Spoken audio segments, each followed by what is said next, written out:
Hello, everyone. Welcome to the role of land trust in perennial agriculture. Really excited to be moderating this session with some very wonderful folks and active organizations in the community. This session is sponsored by Food Freedom Radio on AM 950. So check them out, am950.com. They have a wonderful podcast as well. So big shout out to Food Freedom Radio for helping us host this. Let me do a little bit of housekeeping really quick. So one thing, I guess, so the way this session is going to work is we have three panelists that are going to talk through some of their programming. And then we'll save the latter half of the conversation for Q&A. So please make sure everybody's muted. And then as you get comments or questions, just add them to the chat box and we'll go through them just with all the other sessions. And ideally, we can even open it up to a conversation. So yeah, great. Glad everybody's here. Big welcome to Chris, Alison, and Susan. You can all introduce yourselves. I'm not sure in that exact order. I think we're going to go Susan, Chris, then Alison is the order I think we were thinking of. So without further ado, I'll let Susan go ahead and take the spotlight. And I need to make you a, wow, this list is long, co-host. Okay. Okay, hi everyone. Glad you could make it. I know this is a lot of days sitting in front of your screen, but man, oh man, the conversations have been incredible. I think I'm going to start off by telling you something about Sustainable Iowa Land Trust because we have borrowed a lot of wisdom from around the country to create this model. And my co-presenters wanted me to share it. So first thing is that Sustainable Iowa Land Trust specializes only in permanently protecting land that grows healthy food. So we provide affordable land access for farmers who are interested in truly sustainable, regenerative, table food production here in Iowa. It's got its own challenges here with a lot of commodity crops, conventional commodity crops, and but we're targeting lands around our growing cities because we tell people if you can fit a city park, a golf course, or an airport in your planning, you can fit one of our farms. And so we do protect farms in two ways. One is through conservation easements, which are added to, which are attached to a deed. This is what other land trusts here will be talking about as well. We all use that tool. Land trusts are actually the only nonprofit who can make a forever promise, like a conservation easement. Attach it to the deed, and then we promise to enforce that easement in perpetuity, even though we don't own the land. You own the land, but we come out and protect and make sure that the original easement is covered. In our case, we enforce it for truly sustainable food production, and we define that sustainable word, which I know is pretty messy, as the best science at the time. We keep that flexible enough. But we here all know the basics that we're talking about in terms of soil health and soil erosion and air quality and economic sustainability and social sustainability for a farm. So conservation easements, and they tend to reduce the value of our farms by about 30 to 40%. So someone who wants to own their own farm, they have no problem with selling it later as a farm to the next farmer, and already buys into the notion that we can farm in a nature-friendly way. Those are our buyers. And then we also take land donations. And on those, we do what's called a ground lease provided by, the model is provided by equitytrust.org. And in that model, which is very unusual for Iowa, and I think in the Midwest, we lease the ground after a 3-year starter lease to make sure we all get along and that the farmer's a good farmer and a good neighbor. We offer a 20-year lease, which is the maximum allowed under Iowa law, but it's renewable. The heirs can inherit that lease as long as they want to farm and do it sustainably. And the farmers get to start owning their own buildings. If there are buildings on the site, we will sell those buildings that have been donated to us by the donor, interest-free with no down payment for 30 years or 40 if that's what the farmer wants. so that everything they give us above taxes, insurance, and a small administrative fee is essentially their equity.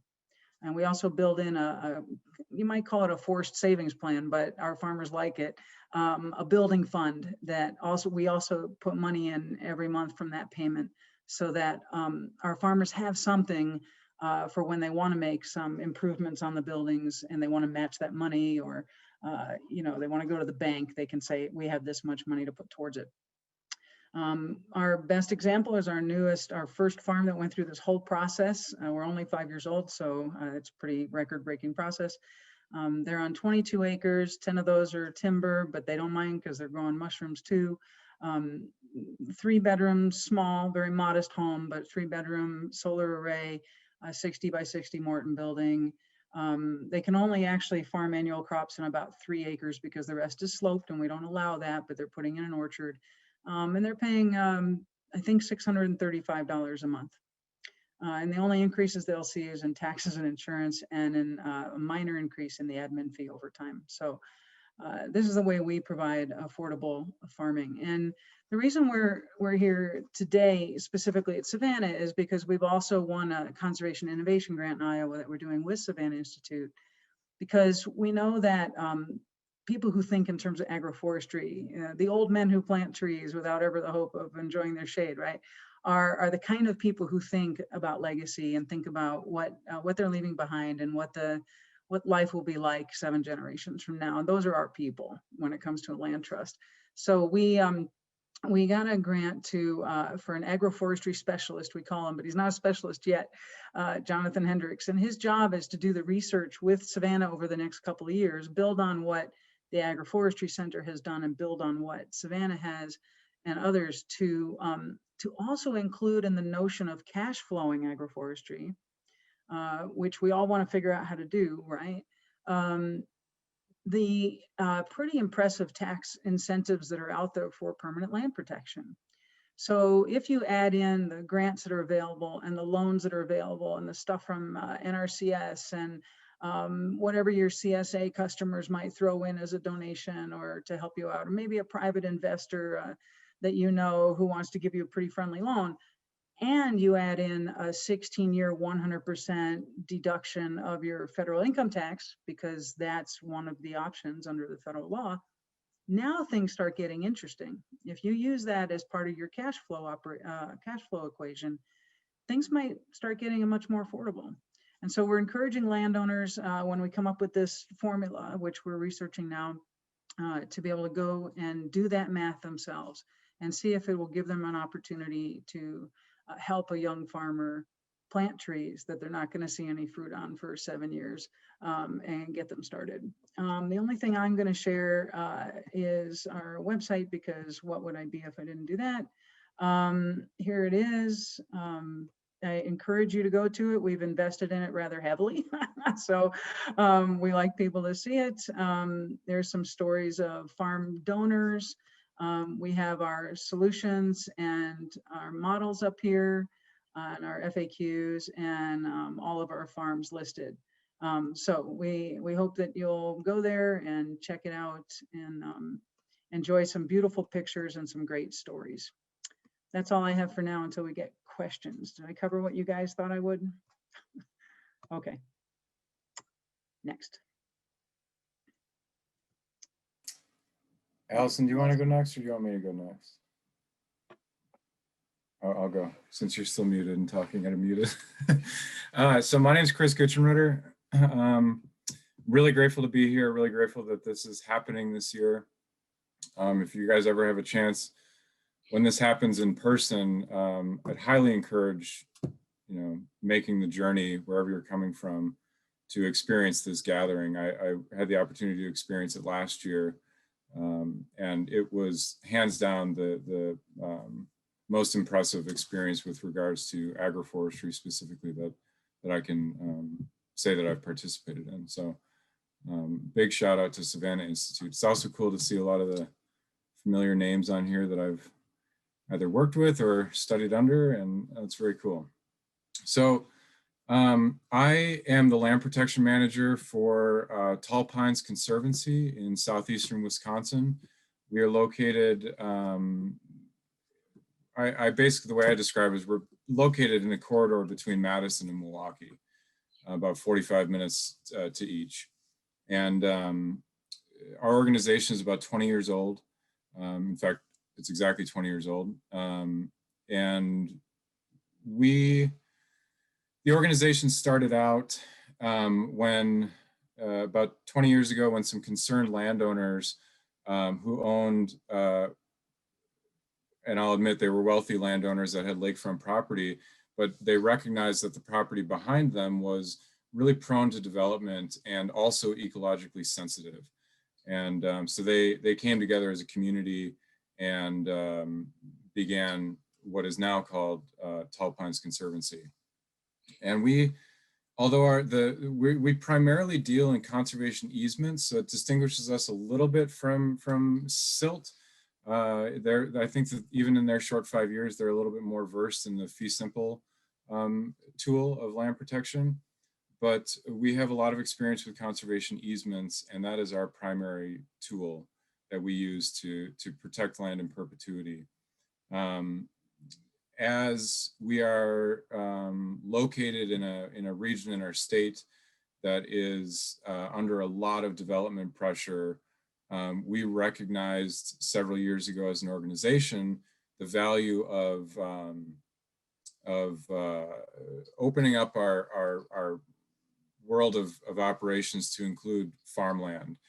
And that has actually become, I would say it's probably more easements, more projects that we're working on have to do with farms these days than not. So, you know, the world that we're working in down here is, in terms of agriculture, it's corn and soy. We have very few diversified small farms, although the diversified small farms that we have around here are phenomenal, and we're really fortunate in that regard.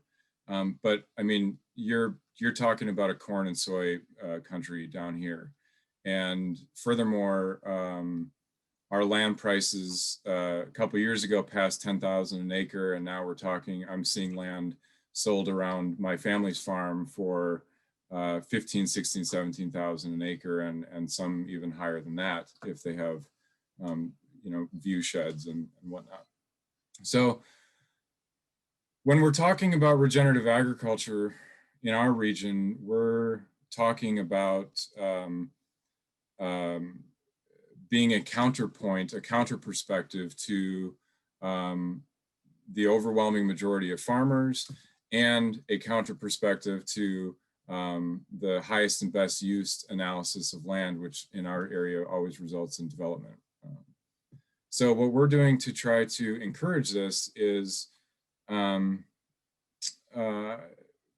of all, we're looking at how we can become better suited to own land in fee simple and engage in leasebacks the way that Suzan is describing.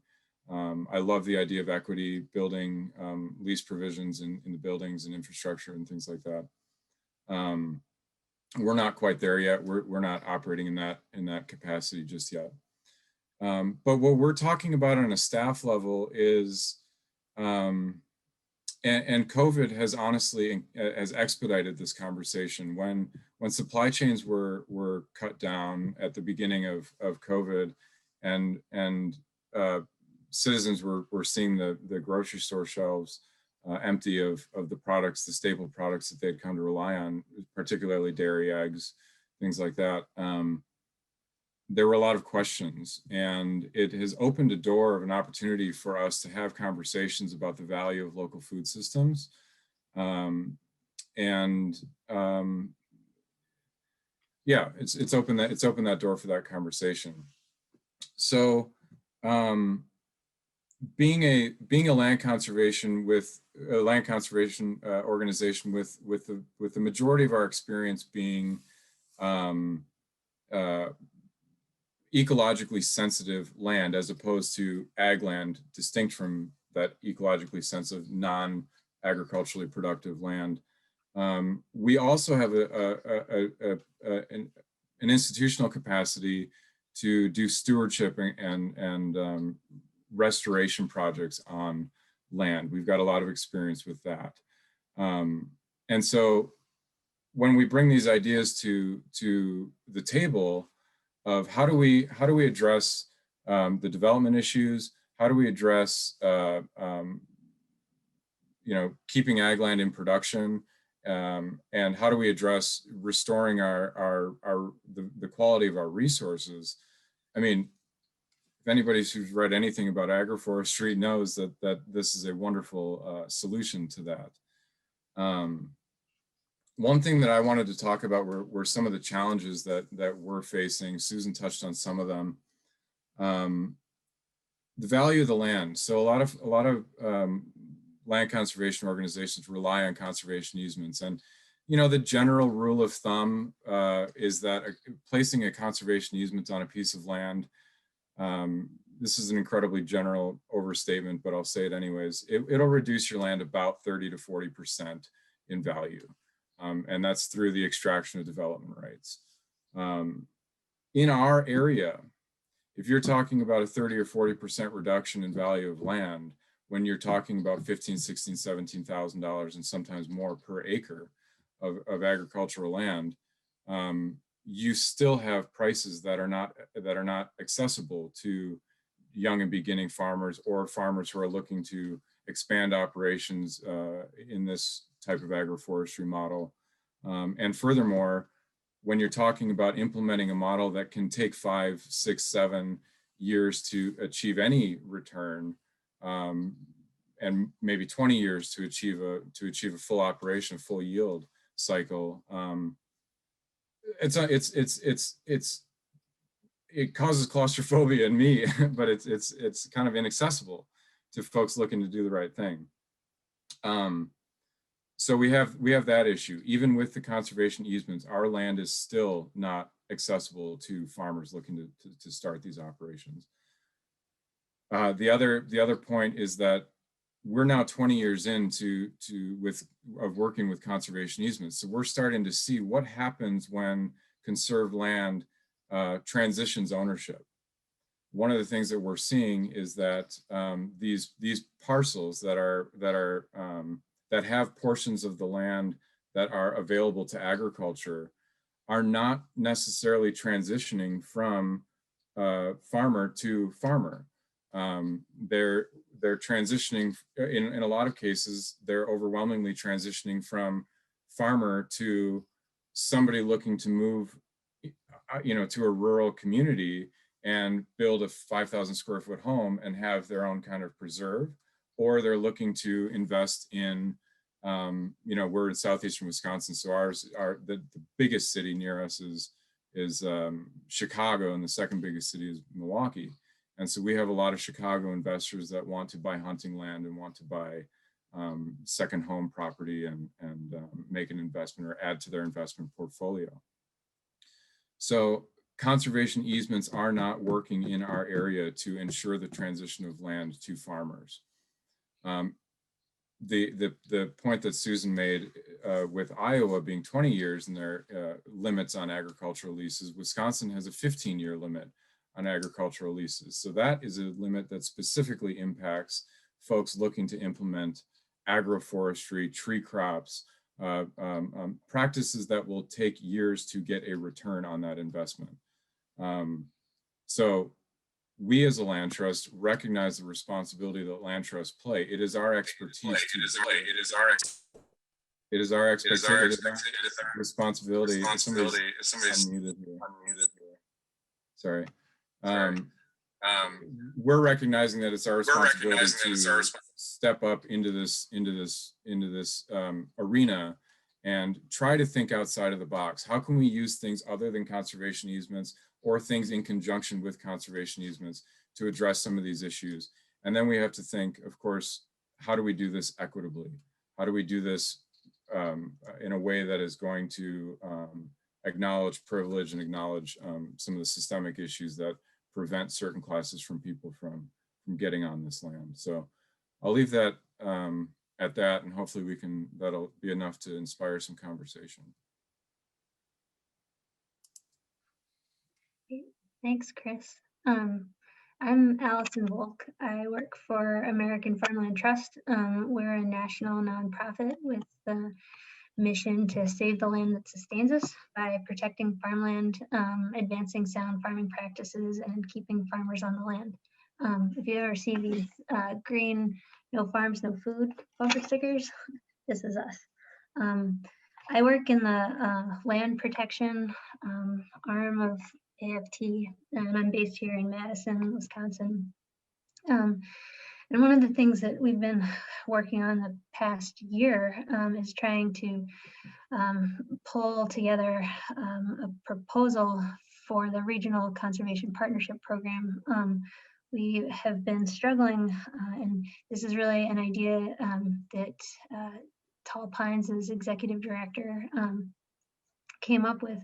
We've been struggling with trying to access additional easement funding dollars for the state. The state of Wisconsin has an easement program. It was funded once back in 2011, and the federal easement dollars that typically come into the state only fund about 1 or 2 easements each year. And those easements, at least in the past 5 years, have been typically around the Madison and Janesville area. And so one of the things that we were really trying to wrestle with is, how do we create greater geographic distribution of easement dollars and really kind of ramp up farmland protection around the state, because there's plenty of ag land conversion happening all over the place. As we do that, though, there's this recognition that it's not just about protecting land from development. It's also about, protecting the soil, protecting the health of the land, and creating access to that land to the next generation and emerging farmers. So one of the things that we've been trying to explore through these conversations and the partners that we're bringing together is how do we have easements mean more than just protecting us from development. And our hope with working with the Savanna Institute is to really showcase some of these conservation practices on protected land, where we're really talking to landowners about investing in the health of your land for the long term. I think that we're in a little bit of definitely a different place than SILT, because we are kind of on the front end, and this is sort of a hope that we'll be problem solving in the future if this project is successful. But I think there's a lot of need out there to really link the conservation practices with the farmland protection, with the farmland access into the future.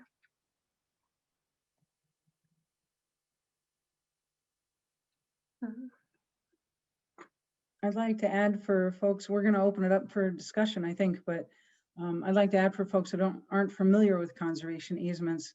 They're pretty clearly regulated by federal law, especially if you take the tax deduction for it, which is what's available out there. I'm not your CPA, but what's available is 50% of your federal income tax deductible up to 16 years, up to the value you lose by protecting your land.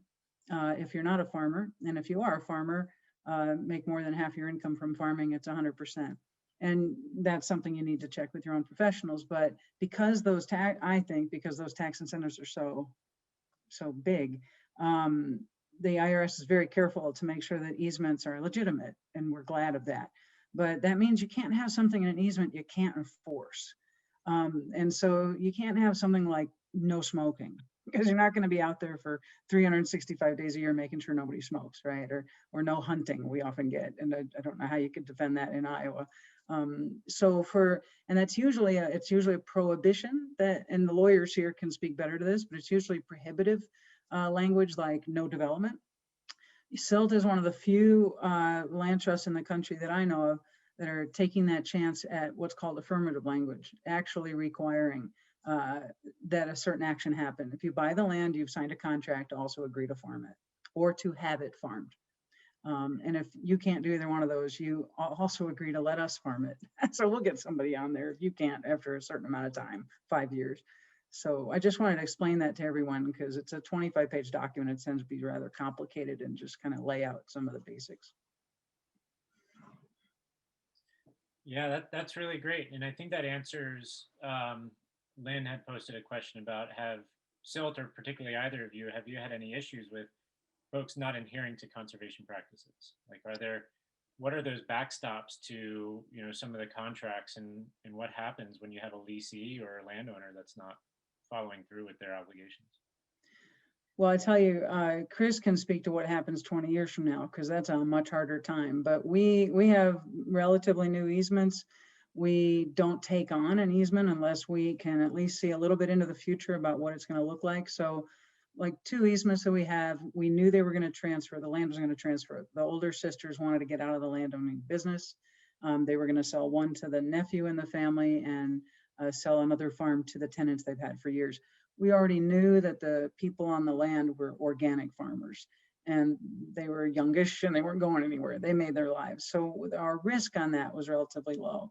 On land that we own, we vet farmers very carefully. Our farmer committee actually created the system. I wasn't there for vetting farmers. They have to apply and they have to have references and they have to have a business plan with 3-year cash flow projections. They have to answer philosophical questions about where this fits into their lives, because we want to get a sense that if someone gives us a farm, I mean, can you imagine? People are giving us farms. That's a pretty cherished asset. We want to make sure it lands in the right hands, and we want it to be with the kind of people that we think will be most likely to succeed there in the long term.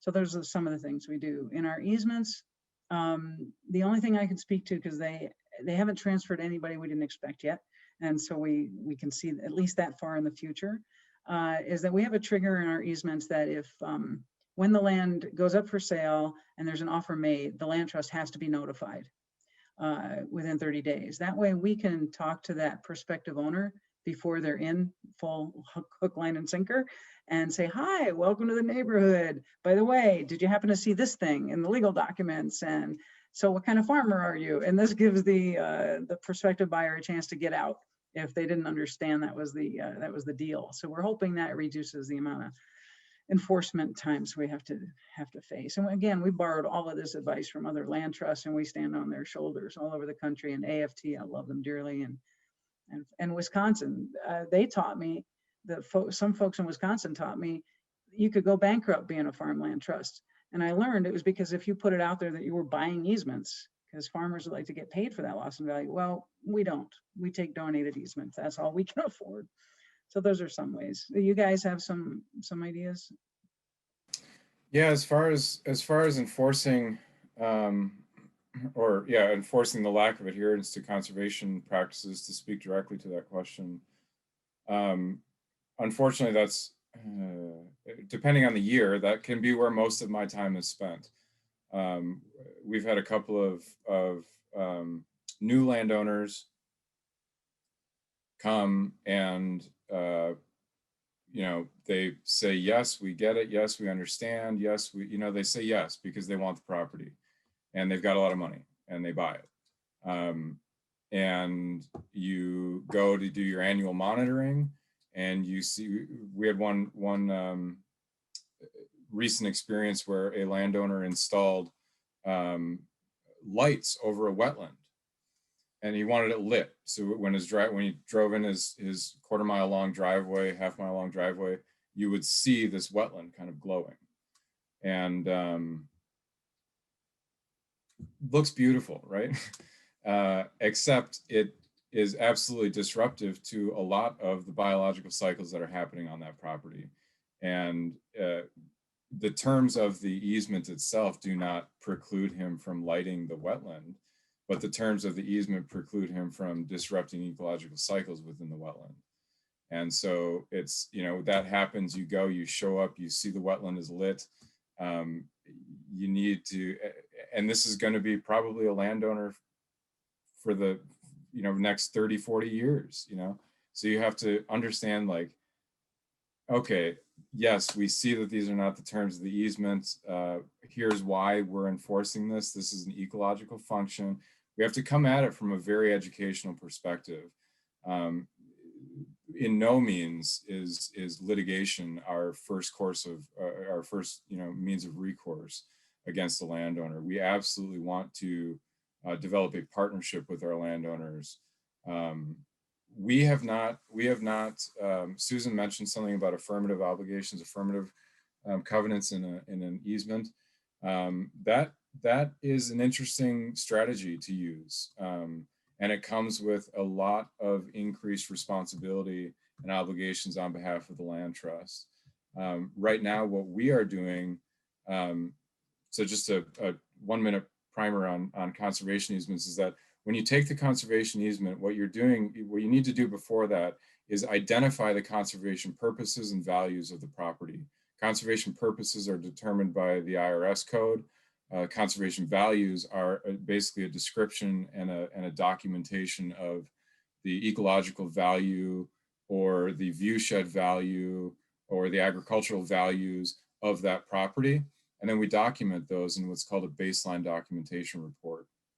And so you create that baseline at the day of transfer of conveyance of this interest in this property. This is what the property has. Then we go and we develop a management plan separate from that, and we develop that outside of the easement.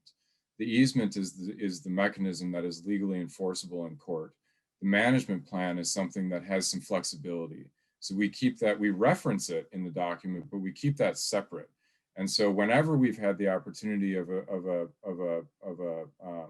landowner of agricultural land be interested in making sure that their land continues to be managed agriculturally in a particular way, we couch all that information in the management plan, which is required to be signed by us before it's acted upon.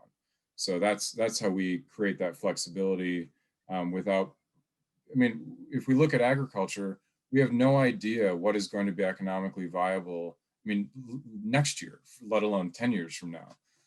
So we try to find alternative ways to create that obligation, that affirmative obligation, without tying us to be bound by what SILT is brave enough to do, require that to be farmed.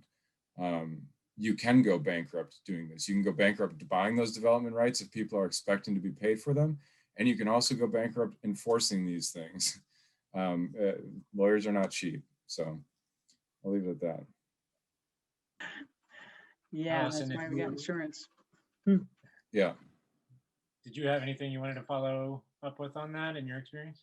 Yeah, I mean, I guess to just piggyback on what Chris said, in terms of the management plan, I think one of the challenges too is having the expertise to be able to actually develop something and then not only be able to review it, but to work with the landowner to make sure that it makes sense, and it actually works for the landscape. So it's certainly it's a challenge for a number of land trusts. I see a question up there about valuation change, and then I saw somebody used my name to say the rule of thumb is 30%. Don't attach my name to that. The rule of thumb generally is 30%, but let me give you an example. When it can be outdated thinking to think that way, and it also is not necessarily tied to context. If you look at some of the land I'm thinking about projects that we've got on our table right now. We've got a 5.5 acre property that we're working on, and with what will likely be 0 development rights. If you put a conservation easement on that 5 acre piece of land that has 0 development rights, yes, you are doing a net good, you are doing a net positive by conserving that land, because zoning can change and it can come and become subject to other pressures, and you can also create these obligations for them to manage the woodland area in a particular way, things like that. But that easement is not going to be worth 30% of that land value. In another situation, we've got a 550 acre farm, 45 minutes outside of Milwaukee. That's probably going, and I haven't seen an appraisal yet, but that's more than likely going to be a multi-million-dollar piece of property, with probably hundreds of development rights attached to it, dwelling unit rights attached to it. That I could imagine having a devaluation effect under conservation of 50% or more. If it's devalued back down to strictly agricultural value, it will likely be 50% or more of the property. So there's a contextual aspect to talking about valuation of conservation easements. There's also a requirement as a 501c3 when we're dealing with these things that we have to get certified appraisals done and do that due diligence to make sure. So if you have a specific piece of land you want to talk about, you can get a better understanding of the valuation. Yeah, this is great when we start talking about valuation, and there's a lot of comments kind of getting to what I was hoping to really steer this conversation into, which we had all touched on yesterday when we met prior to this conversation, this idea of land access, but also getting into the social inequity issues that are happening right now, and especially in regards to land access to BIPOC communities, and being in a region that's fairly white-centric farmer and food systems and landowners. In what ways do you feel land trusts in positioning themselves or being able to participate in those in offering up some of those kind of solutions to those challenges? I think I really want to hear what the other guys say too, but I think that my take on land trust, I'm new to this 5-6 years, and I came out in the union movement where I organized janitors, and I was usually the only white person in the room. So when I walked into the Land Trust Alliance's national meeting, oh my Lord, I thought I was at a rich white guys convention, which I was. So there's definitely an element of from 40 years ago of people like Chris described, who are people who already had means, who had the ability to protect the view out their backyard. But I'll say that I am so impressed with the new leadership of the Land Trust, the evolving leadership of the Land Trust Alliance, Andrew Bowman, because he has made an incredibly good, effective, concerted effort to mix that up. And he's got a people of conservationists of color group now that's going, and the last national meeting they had in person, it was I never saw one organization, especially that big, go those many miles that quickly in terms of having people of color involved with them. I was as somebody who has struggled and worked in many very diverse communities most of my life. I was just astonished at how well he did. So there is that effort at the top, and it's true leadership, and a lot of the land trusts are taking it to heart and trying to figure out a way to make their trails, more open and welcoming, to make their natural work more open and welcoming. For me, I feel like it's built into SILT. We do have a 99.9% ownership of land in Iowa that's by white people. I mean, that's who settled the place. It's not even as bad as it is in the South, where it was literally ripped out of Black people's hands, just generally who settled it. But that's no excuse for not reaching out now. And as I told the guys yesterday, to me, it's economics. As long as it's affordable, everyone is available, everyone can get to it. Then our job is to make sure that everyone knows they can get to it, and to reach those communities that we don't usually reach because they don't look like me or people I work with. What do you guys think? You want to tackle that, Alison? Yeah, I mean, I think it's a challenge, and it's definitely an issue that we need to spend time talking about and addressing. I mean, I think somebody in the chat brought up the agrarian commons model. I think that there's more conversations to be had around what we can do, because I think one of the struggles with land trusts is protecting the land, and who are we protecting it for, and who's getting access to it, and are we perpetuating the same sorts of harms, and how do we interrupt that cycle, and can we think about things more in a way of like creating access that speaks to the interests of the community, and so is it more of a community driven model towards having access control and tenure over that landscape. And, you know, I think that it's not just about, you know, connecting landowners to land, but it's also figuring out how to support them once they're there, and really understanding more about, you know, what is it that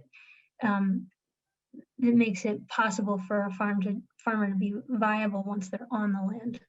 So, you know, there's a lot that's, I guess, attached to that question beyond just the actual easement and facilitating the, you know, the value of the land, the monetary value of the land. Yeah, we rely on our partners for that. I keep telling the board we're not going into the farmer training business. And because Practical Farmers of Iowa and Moses and Land Stewardship Project and Women Food and Ag Network, you know, they're all out there here in the Midwest, at least, doing that work. And if it weren't for them, we wouldn't have what I call the luxury of trying to protect farmland for these farmers, because they wouldn't be there. So, you know, we stay in our lane as best we can. I'm a little nervous about the agroforestry thing, but again, it wasn't to teach anybody agroforestry. It was just to get them to cash flow it somehow. If you guys don't mind, I want to get back to this agrarian trust question from Hannah. We're actually, SILT is in a cohort with them with the Chipotle Luminaries Accelerator Program. And we've been tracking them for 6 years now. We were both up on stage at the National Slow Money Gathering in Kentucky in 2014. And our models are very similar, except that, you know, I just wanted to get off the ground and run. So, you know, here in Iowa, we have a similar philosophical approach to land as a common good, as they call the commons. But I just don't think of the commons. I didn't have the energy to kind of educate Americans about the commons.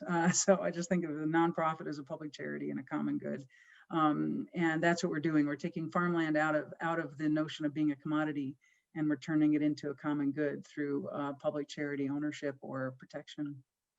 But I think their model is incredible. It's this national model that then suddenly becomes very hyper local, where there's local control with a national representative on the board from Agrarian Trust. I look forward to seeing how they do. There's plenty of work to be done out there, so I hope they're successful, because none of us is going to get it done in our lifetime. And we're on a bit of a race with this huge land transition going on in this 10, 15 years we're looking at. But I encourage you to study them all. There's no one in conflict here. Everyone's trying to get to the same place. We just have different ways of doing it, I think. Yeah, I agree. I think I agree with most of that. You know, I think what we've done as a staff is really take a big deep breath and say we need to get to a place where we can say we don't know. We don't even know the ways systemic and institutional racism is benefiting the work that we're doing right now, right? And we got to come from a place of humility to be able to say that, and I think that's, for us, that's the first step in like getting past that to a place where we can actually be productively working for that, for the benefit of undoing some of those injustices that are baked in that we don't even see, you know. But and I'm not gonna throw statistics out there, but if you look at the way that federal money is distributed amongst grants, through grants, even grants that are, you know, designed to benefit beginning new, you know, BIPOC farmers, even that can have a disproportionate impact on of who's receiving it. And I had somebody sort of walk me through a lot of that stuff to really show me how NRCS money was disproportionately being handed out to, unfortunately, 30-year-old white males. You know, the people who are honestly best positioned to get other loans and other money. So the reason I brought that up is because, you know, there's a lot of conversations in this or comments in this chat, and for us it just came from a place of sitting down together and saying, what don't we know? You know, what don't we know, and who can we bring in to help us see this differently? What can we read to help us see this differently? What can we read to, how can we educate ourselves to help learn this? You know, to this Rand, who commented about the you know, a cooperative or collective harvesting agreement and things like that. Like, it's innovative ideas like that that we are so well positioned to put into place. We are so perfectly positioned to put into place. And in my view, in my personal view, it's a matter of us doing the work of going out to find folks that want to do that, and then creating the opportunities for them to lead. This is not a place for us to lead. I think that there's a lot of ego built into that. So that's a lot of my personal view on it, is that I can keep charging ahead and come up with all these creative legal ways of creating new mechanisms of creating land access and tying up land differently and creating affirmative obligations. So all of that's good, and all of that is a tool to serve, you know, agroforestry in the long run, or regenerative agriculture generally, land protection. But when it comes to, you know, addressing the undoing of some of these baked in systemic issues that we've got, I need to sit back and say, wow, I need to find somebody to teach me deeply about this stuff, so that I can figure out how to design those instruments and those mechanisms so that they are not complicit with that those systemic issues. Yeah, I think we all do, and that's why I've been enjoying these Reiki videos, because I know yesterday I immediately wrote off to the board and said, we need to decolonize SILT, you know. And I have to say, you know, I wouldn't like to think that I created an organization that needs decolonization, but I think it's a constant. In the discussion last night, which had me in tears, was also very heartfelt and riveting and compassionate and educational at the same time in those regards. We have a question here about how to protect, if you want to grow plants, or trees, how to protect in a lease. Savanna Institute has wonderful perennial leases on their website, I think, right, Erik? Or lease models. And I will tell you from hard-earned and very expensive experience, spend the money and have a lawyer review the lease, okay? Just so you really know what's in there. It's not because anybody's nefarious. It's just that there's legal gobbledygook in there. And if you really don't know the law, you don't know what's missing too. So just blow the money, raise it from your friends, whatever you got to do, but have somebody who knows what they're doing, read the lease. And if it's a conserved piece of property, be sure you've read the easement, so you know what you're getting into. Those would be my 2 bits of advice. Yeah, there's a free resource out there, 2 free resources that I tend to lean on. One is Farm Commons. Mm-hmm. Oh, Aaron, good job, Farm Commons. Yep. Really wonderful resource for legal issues. The other one is SILT, Sustainable Economies Law Center out of Oakland.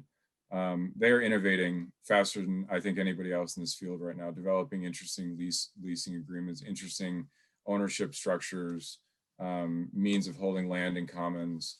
I'm wowed every day by what SELC is putting out. It's SELC, Yeah. Sustainable Economies Law Center. Yeah, and SELC is who developed over all these years now the legal structure for agrarian commons. I know because I tried to get them to help me for free and they were busy. And yeah, Farm Commons is also in our accelerator program. I encourage people who have resources to please support some of these organizations, because they're trying to figure out how to scale or replicate better. And Farm Commons has been hanging in there doing great work for a long time, but they need more bodies. Just like SILT and so many of us, right? Other questions? We had a question about. Looks like you're about to say something, Allison. So I was just going to plug also Farm Commons, yes, and AFT has a Farmland Information Center, which has it's a repository of information related to farmland protection and different policies, and they also have a hotline that you can call with an actual person who will answer or return your phone call. So I would encourage you. It's farmlandinfo.org. Oh, that's good to know, because I can get totally lost on that website. I wanted to jump back up to one of Aaron Schneider's comments or comments. In what ways do you facilitate outreach, education, and supporting non-operating farmland owners you work with who share conservation goals, but maybe renting their land easements to beginning sustainable farmers was not on the radar? Susan, you touched on it a little bit. You guys lean on partners, it sounds like. But so Ian at Agrarian Trust, I've had long conversations with the folks at Agrarian Trust about even if we do everything else perfectly, even if we find ways to develop socially responsible, equitable lease agreements, we've navigated the financing, we've designed the farms to have, we've designed the farms to function regeneratively. Even if we do all of that perfectly, it does no good if an operator doesn't step up and manage that land appropriately. And Aaron, your question is so on point with the #1 issue that happens in discussion at a staff level within Tall Pines is that even if we do all of those things, where are we going to find that farmer who can assure us? And that assurance is a reciprocal assurance. They need to be able to assure us that they are going to be competent to not only manage the ecosystem of that farm, well, not only manage the flora and fauna ecosystem of that farm, but also the financial ecosystem of that farm, so that they can become a functional element of the regenerative economy that should be, springing from these projects. So that's a problem. That is a big problem. In my view, in working in agriculture for quite some time now, that has been the biggest hurdle that needs to be overcome for these projects to work appropriately. There are very few farmer incubators that are cranking out farmers that have a whole farm knowledge, including the financial aspect of it, and that can navigate all of that stuff. Of course, the land trust needs to step up and be a resource for areas of that. For example, Tall Pines invested in getting training for staff on farm succession planning, so we can help folks navigate farm succession planning. That comes with some financial knowledge, I guess. We have folks on our board that can help to navigate the financial planning for farms, the business planning side of farms. So, but yeah, Aaron, that is a very real and important question that we should all be asking ourselves as land trusts. So Chris? Yeah. I think it's interesting. When I read Aaron's question, I kind of read it the other way, which is how are you reaching the landowners? Well, yeah. I was just going to say, I think the jury's out on that, Aaron. We've spent nationally millions of dollars to create millions and millions of dollars to create farm linking programs that would match landowners and young farmers or new farmers. And it's like being a yenta or something. It's incredibly labor intensive, and I'm pretty convinced that there are very few programs that are working. We're trying to do best practices. Land for Good, Kathy Roof put together a group last year and generated a document that kind of told us what folks are doing and what's working and what isn't. But it's very expensive. It's not working well. I see a for-profit model out there that's still a struggle, and just finding non-operator landowners from Iowa, half of whom are out of the state, is a nightmare. So I'm not sure there's a quick answer to that. And I know we only have 5 minutes, but I want to make sure we don't chicken out, guys, and not answer this question about indigenous peoples. So we got to make sure we answer that one. Yeah. Just to wrap up that last question, then let's talk about that head on. One thing that we do at Tall Pine, we partnered with a program called the Oconomowoc Watershed Protection Program. It's a watershed-based model that was it was funded partially by, I pointed, as if you guys can see where I'm pointing, it's funded by the city of Oconomowoc to take a watershed approach to water quality to reduce the cost of the municipal water treatment facility. And what Oconomowoc Watershed Protection Program did was target TSS, total suspended solids, and phosphorus.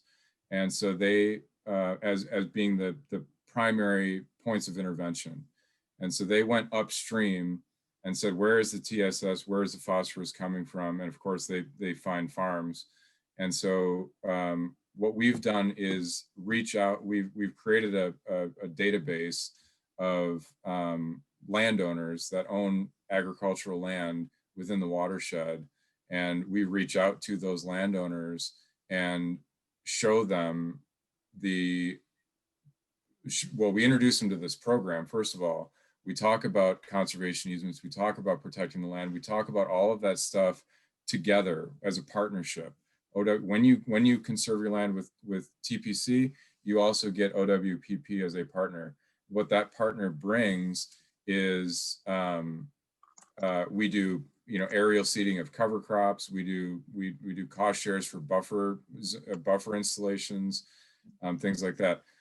The reason I'm sharing that is because that's how we engage those non-operating landowners. We engage them in this particular case by saying, hey, this land is negatively impacting the whole watershed, and it's increasing the cost of the municipal water treatment facility. So we can help with that. Do you want to be a partner? Do you want to be a beneficial landowner in our community? That's just one example of how we do it. And anytime there's a land transfer or anytime there's farmland involved, we try to have those conversations with them. Around here, a lot of those landowners have their farmer and they just want their farmer to be happy. So they let that farmer farm. It has happened in the past where if that farmer is no longer farming, they come back to us and say, hey, can you help us find somebody to farm? That's a difficult thing. Let's hit that indigenous. We got 4 minutes left. I want to, Alison, did you have any quick you wanted to share on that before? No, I think they both actually covered everything. Cool. Just wanted to make sure. So yeah, let's get to that point that Susan, you brought up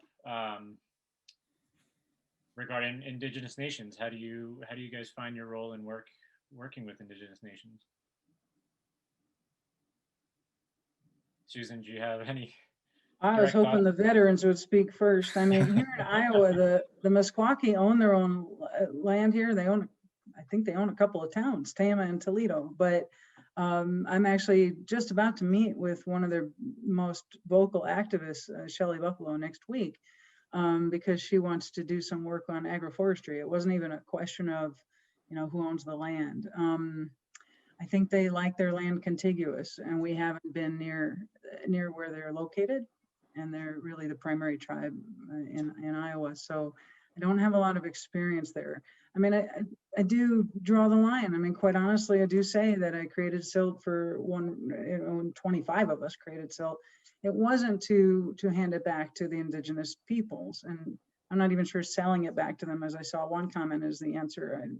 To me, that feels wrong too, but in a different way. It's a dicey place. I mean, where do you, is there a reset button here where you just say, this is how it is now, if you want access to this land, you got it, but I really am challenged by this. That's why I was hoping the other guys would speak up and, I'd be glad to learn more about the appropriate response to all this as a land trust. Unfortunately, that's kind of where we're at as well. I mean, like I said before, we're at a place right now where we are really trying to take a healthy and appropriate look at our own operations and where the money is coming from that we're getting and how that's being used. How do we create, the most equitable opportunity? Because the group of us had a conversation yesterday, and it kind of came up where if you look at the demographic of where most of our farms are, where most of our operations area, I mean, it's 98, 99% white, and it is relatively wealthy, and these are our donors. So we have this, like, I'm putting my hands to my face because I get overwhelmed in thinking about it, because it's a very difficult and sticky thing for us to look at. So how are we doing it? Well, we're starting by asking the questions of how can we do better? We're starting by asking the questions of where are we failing, and what opportunities are out there for us to get better, and who can be positioned in a position of leadership to do that. It probably shouldn't be somebody like me, except I should be facilitating. I should be using my resources that are available to me to create the opportunities, as to the best of my ability, and in such a way that is actually beneficial, and not just whitewashed or done in a superficial way to make it look like TPC is some progressive woke organization. Like, I want to actually be part of the systemic change that is going to make this lasting, have some efficacy going forward. And the fair answer, I think, for me is I don't know how to do it, and I'm constantly looking for opportunities to learn more about it. The land back movement, the website they've got, I visit it frequently. I try to stay informed on what's going on. I try to look for opportunities. And when we're developing new programs within our organization, I make a point to always bring it up in conversation. So I really hate to cut this conversation off. We're at just past 3 o'clock. Before I close it, Alison, do you have anything you want to share to get your, not to keep putting you on the spot, but just offering the space? No, just to call out, a couple of people had mentioned in the chat, the New England Farmers of Color. And I just want to echo that. They're a great resource. And, just like Chris said, learning from each other matters so much, because we do have a lot of work to do in this space. Yeah, and I want to re-express to everybody that this session is being recorded, as well as the chats, and the chats can all be found on the homepage of the Perennial Farm Gathering. So there are some fantastic links that were shared. There's a tremendous amount of old and beginning new BIPOC and indigenous land trusts that are coming on board that I think all of us can learn a lot from. And I want to thank the three of you for this awesome conversation. And your humility. I'm sorry if I put you on the spot with some of these big questions, but I know that was coming through the chat, and I felt it is a big question. Land access, land and equality is a #1 issue we're facing now. So thank you so much for expressing all of your perspectives and all your work, and I can't wait to see what more kind of spurs from these conversations. So thank you, everyone. Thank you. Connect accordingly post gathering. Okay, thanks. Thank you all so much.